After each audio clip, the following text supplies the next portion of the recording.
Hey everybody, Rich here, Arts and Crafts with Rich. Beekeeping with Rich. So, recent video I did on making the little cage down here. Somebody was asking about the smoker plug, and I had never really considered smoker plug as a topic, but okay, we're going to do smoker plugs today. So, at its simplest, a smoker plug is just take a stick, whittle it down to the diameter of your smoker bellow, your smoker cap, whatever you want to call that spout, and stick it in. Because I've kind of like measured an awful lot of different people's smokers. Most of the smoker outlets tend to be around 3/4 of an inch, as you can see there. But not all of them. That's why there are some smoker plugs here that are larger diameter than that in case somebody needs one and it's not quite like that. Now, that fitted, but I'm going to cut back a little deeper into here so it fits in a little further so it isn't as likely to fall out. And what's the purpose of a smoker plug? The purpose of the smoker plug is to extinguish the fuel in your smoker. If you've packed this whole thing and you've gone out there and you did what you need to do in 20 minutes, you've got an awful lot of fuel in there, and you either need to dump that fuel out or you set it somewhere and let it burn out, which would be a terrible waste and probably not the greatest for your smoker to have all that extra heat all that time, or you put it out. Let's get a little mark in there.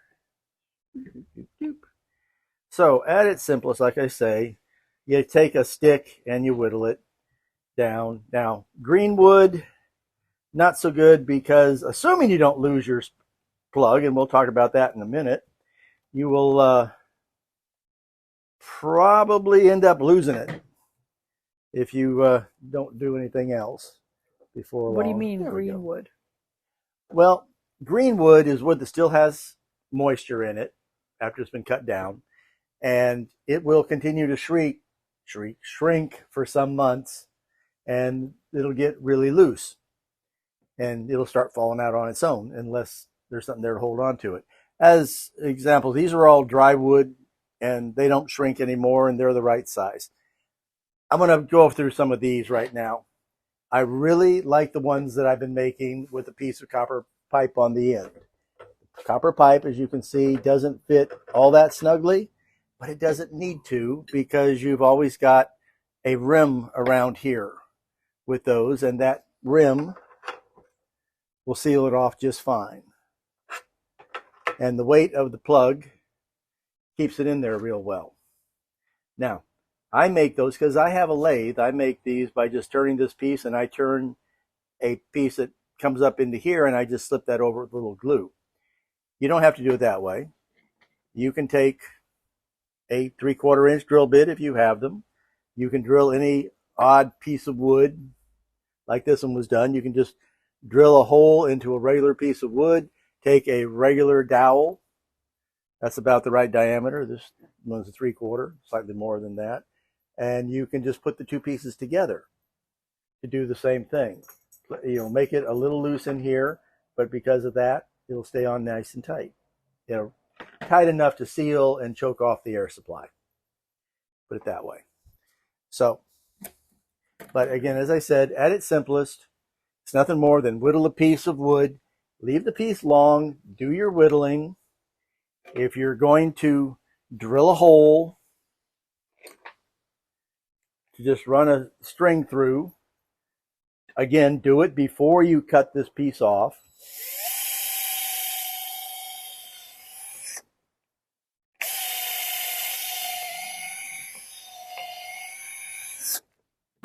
Okay. Pay attention to where your hole is.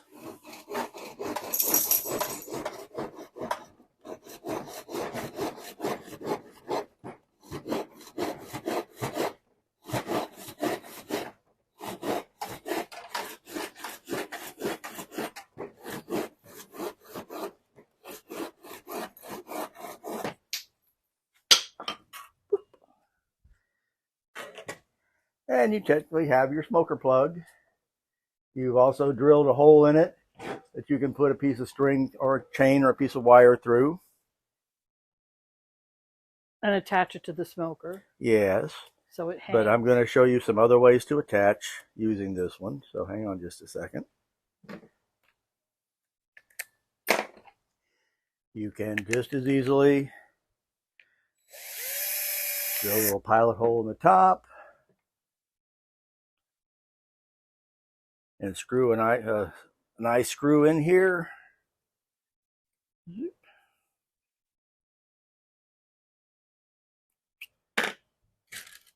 You know, attach a piece of chain to that, attach a piece of chain to here, and you're not going to lose your smoker plug.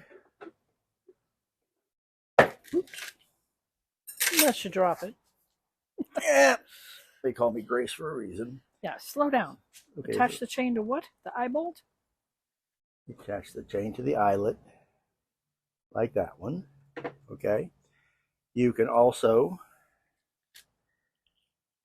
it's like, well, I don't want to go out and buy a pack of eyelets. Well, if you happen to have some of these handy, you can mark that right there. Oh, one of the like a long staple? What do you call that thing? A fence staple.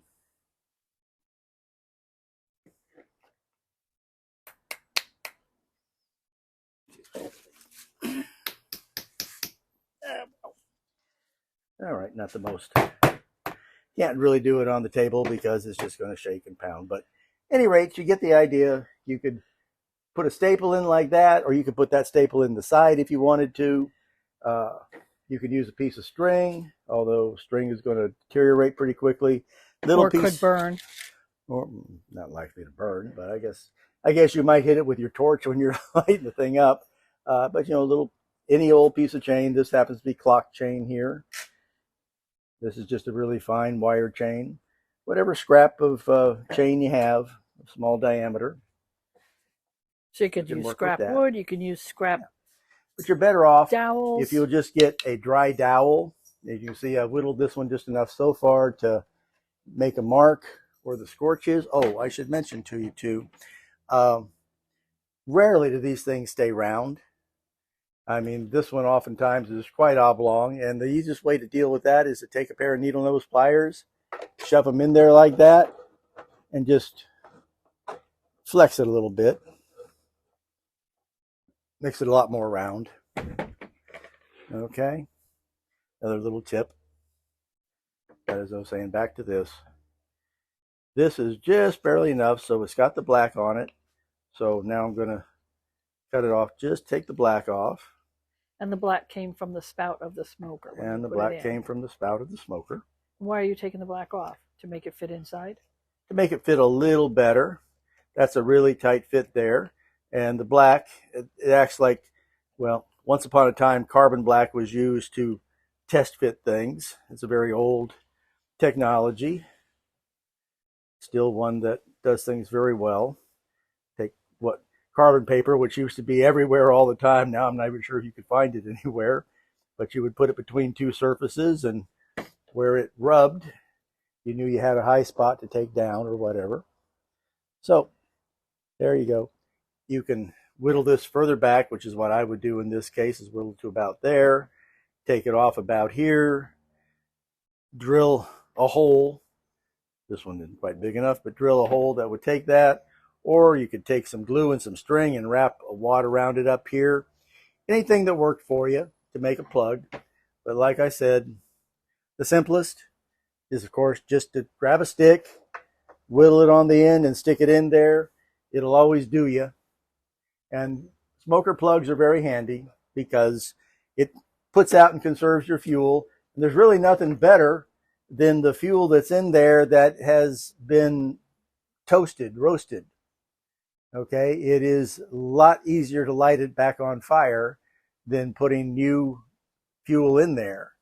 You've got a good start with that. So that's it. Somebody asked about the smoker plug on here, and how come they don't make those things? How come smokers don't come with them? I don't know. I guess it would just be another step somebody'd have to do and somebody'd have to decide it. But these are the ones that I like a lot. Anything that you can make that just uses a little piece of pipe in there and drops in like that, because as you can see, they can get pretty darn filthy and still work perfectly well for their intended purpose. So that's it. Little arts and crafts demonstration with Rich today. So everybody have a great new year. Check your bees. Bye-bye. Lulu says goodbye too.